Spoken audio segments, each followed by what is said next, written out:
আজকের গল্প শুরু। রাফি ও শুভ একই ক্লাসে, ভালো বন্ধু। আজ আবার রাফি টেস্টে ফার্স্ট হলো।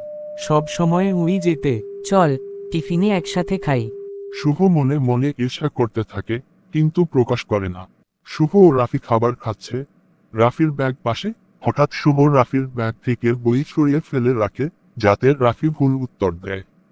এবার টেস্টে আমি ভালো করব। রাফি প্রশ্ন পায়, কিন্তু উত্তর খুঁজে পায় না। এই অধ্যায়টা তো আমার খাতায় ছিল না। প্রস্তুতি ঠিকমতো করনি বুঝি, রাফি? এবার শুভ ফার্স্ট, রাফি সেকেন্ড। কিন্তু আমার মন খারাপ লাগছে।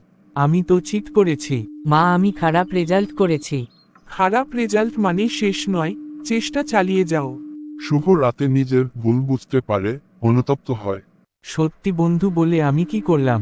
শুভ পরের দিন স্কুলে এসে রাফির কাছে যায়।